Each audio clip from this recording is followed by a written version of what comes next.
नमस्कार आप सभी को। आज चर्चा करेंगे एक विशेष विषय के टॉपिक पे। आज हम लोग बातें करेंगे मकर संक्रांति पे। मकर संक्रांति क्या है? मकर संक्रांति के पीछे खगोलीय सच्चाई क्या है? मकर संक्रांति एक पर्व के रूप में किस तरह मनाया जाता है? मकर संक्रांति हमारे भारतवर्ष में और इसके आस पड़ोस के देशों में किस तरह से मनाया जाता है, इन सब के बारे में आज इस वीडियो में चर्चा करूंगा। इससे पहले कि अपने चर्चे को शुरू करूं, आप सबों से रिक्वेस्ट है कि यदि मेरे चैनल को आप सब्सक्राइब नहीं किए हो तो सब्सक्राइब और लाइक करके नोटिफिकेशन ऑल का बटन दबा दें, जिससे कि मैं जो भी नई नई चीज़ें, रोचक तथ्य, विषय वस्तु से जुड़ी हुई, अध्ययन संबंधित चीज़ों से जुड़ी हुई जो भी जानकारियाँ वीडियो में लेके आप लोगों के लिए आऊँगा, वो आप लोगों को प्राप्त हो सके। इस वीडियो में आप अंत तक बने रहे, बहुत सारे रोचक तथ्यों की जानकारी होगी। तो आइए शुरू करते हैं। मकर संक्रांति। मकर संक्रांति क्या है? मकर संक्रांति हिंदू धर्म के दृष्टिकोण से, खासतौर पे हिंदू लोग मकर संक्रांति को विशेष संक्रांति के रूप में मनाते हैं। मकर संक्रांति के पीछे खगोलीय घटना क्या है? यह एक खगोलीय घटना भी है। मकर संक्रांति में सूर्य जो है वो मकर रेखा के ऊपर भ्रमण करते हैं और इसलिए इस संक्रांति को मकर संक्रांति कहा गया है। मकर रेखा एक्चुअली है क्या, थोड़ी सी उसके बारे में यहाँ चर्चा कर लेते हैं। ये पृथ्वी है 0 डिग्री, ये भूमध्य रेखा है, इससे ऊपर ये नॉर्थ पोल, ये साउथ पोल यानी उत्तरी ध्रुव, दक्षिणी ध्रुव, ये भूमध्य रेखा है। इससे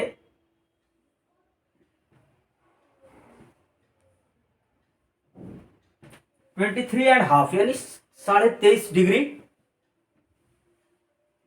साउथ में ये मकर रेखा है। ये भूमध्य रेखा है। ऊपर 23.5 डिग्री, ये 23.5 डिग्री ऊपर जो है यह ट्रॉपिक ऑफ कैंसर, कर्कट रेखा इसको बोलते हैं, कर्कट रेखा। तो ये कर्कट रेखा ट्रॉपिक ऑफ कैंसर के नाम से जाना जाता है। भूमध्य रेखा इक्वेटर लाइन के नाम से जाना जाता है। और नीचे 23.5 डिग्री साउथ जो है यह मकर रेखा यानी ट्रॉपिक ऑफ कैप्रिकॉर्न। तो सन जो है वह सन एक्चुअली ट्रॉपिक ऑफ कैप्रिकॉर्न के ऊपर जब ये भ्रमण करते हैं यानी ट्रांजिट करके जब आते हैं तो इस समय को कहते हैं मकर संक्रांति। यह समय विशेष इसलिए भी माना जाता है क्योंकि उस समय उत्तरायण का शुरुआत होता है। उत्तरायण, ये उत्तरायण जो है 2 अयन होते हैं, दक्षिणायन, उत्तरायण। उत्तरायण में सूर्य उत्तर की ओर बढ़ते हैं और दिन की लंबाई उससे क्या होती है कि बड़ी होने लगती है और रात की लंबाई घटने लगती है। यानी मकर संक्रांति के रोज से दिन बड़ा होने लगता है और रात जो है वह धीरे धीरे छोटी होने लगती है। ये है उत्तरायण। इस विशेष दिन पे लोग धार्मिक कार्य भी करते हैं। विशेष रूप से सूर्य देवता की पूजा आराधना की जाती है। भगवान विष्णु और लक्ष्मी की भी पूजा बहुत सारे लोग करते हैं। भगवान सूर्य की पूजा इसलिए की जाती है, उन्हें अर्घ्य इसलिए दिया जाता है क्योंकि वो सारे संसार को ऊर्जा प्रदान करते हैं, उष्मा प्रदान करते हैं। तो ऊर्जा और उष्मा प्रदान करने के लिए सूर्य देवता को धन्यवाद दिया जाता है अर्घ्य प्रदान करके। उसके लिए श्रद्धालु जो है बहुत सारे नदियों में जाते हैं और डुबकी लगाते हैं, जैसे कि गंगा में, जमुना में, कृष्णा में, कावेरी में, या अपने गांव या शहर के इर्द गिर्द उपलब्ध या अच्छी साफ सुथरी जो नदियां हैं वहां जाके लोग नहाते हैं, वहां कुछ न कुछ दान पुण्य भी करते हैं। दान पुण्य के रूप में भी इस दिन का बहुत बड़ा महत्व है। प्रयाग में छोटे छोटे कुंभ लगते हैं 12 वर्ष के बाद। बहुत बड़ा आयोजन होता है महाकुंभ का, जिसे कुंभ मेला के नाम से जाना जाता है। एक पर्व के रूप में यह किसानों का भी पर्व है, फेस्टिवल ऑफ हार्वेस्ट, जिसमें किसान अपनी फसलों की कटाई करके अनाज घर में लाते हैं। तो निश्चित बात है किसान के लिए जब अनाज घर में आता है तो खुशहाली घर में आती है, और उससे बेहतर कोई पर्व, कोई त्यौहार मनाने का और कोई समय हो ही नहीं सकता है किसान के लिए। तो मकर संक्रांति में किसान लोग हार्वेस्टिंग फेस्टिवल के रूप में इसे मनाते हैं। जैसे विशेष चीज भी इस खास दिन पे वो लोग बनाते हैं। इसे अलग अलग नाम से भी जाना जाता है। भारत के अलग अलग राज्यों में इसे अलग अलग नाम से जाना जाता है। जैसे बिहार, उत्तर प्रदेश में इसे खिचड़ी के नाम से जाना जाता है। तिला संक्रांत पर्व के नाम से जाना जाता है। इस दिन पे यहाँ के लोग खास तौर पे खिचड़ी बनाते हैं, घी खिचड़ी खाते हैं। साथ में बहुत सारे जगह लोग चूड़ा दही और उसके साथ लाई, तिल का लड्डू वो खाते हैं।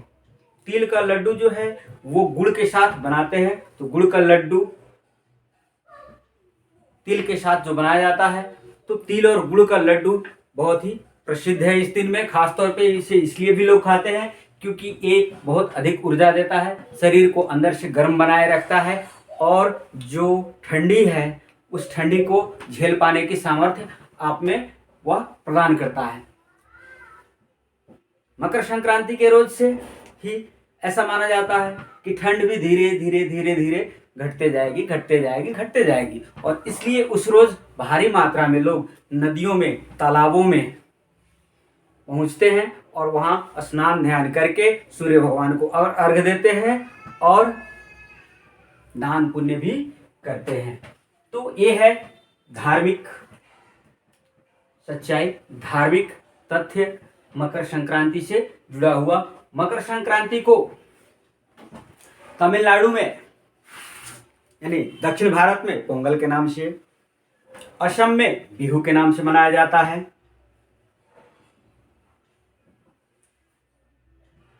इसी तरह से अलग अलग राज्यों में अलग अलग नाम से इसे मनाया जाता है। पंजाब हरियाणा की ओर इसे लोग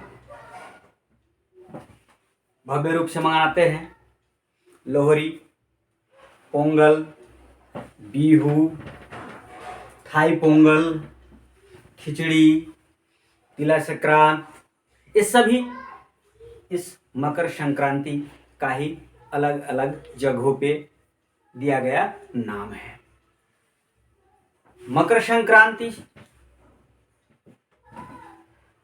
के बाद जैसे जैसे ठंड कम होने लगती है, किसानों में भी नई फुर्ती, नई ऊर्जा, नई स्फूर्ति का अनुभव होता है, और वो लोग घर से बाहर अधिक से अधिक तक अपने कामों में व्यस्त रह पाते हैं, क्योंकि उससे पहले तक दिन की लंबाई भी बहुत छोटी हो चुकी होती है और ठंड भी बहुत अधिक रहती है। इसलिए किसान और काम करने वाले जो लोग हैं वो अपने अधिक से अधिक समय अपने घर के अंदर व्यतीत करते हैं। उन्हें काम करने का उतना ज़्यादा समय भी नहीं मिल पाता, और यदि निकलते भी हैं तो उन्हें बहुत कठोर सर्दी का सामना करना पड़ता है।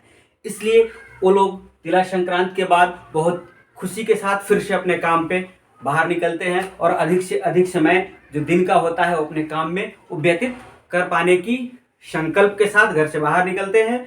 बहुत सारे जगह पे इस रोज बच्चे पतंग उड़ाते हैं, जैसा कि आप देख रहे होंगे हमने भी यहाँ पतंग बनाया है।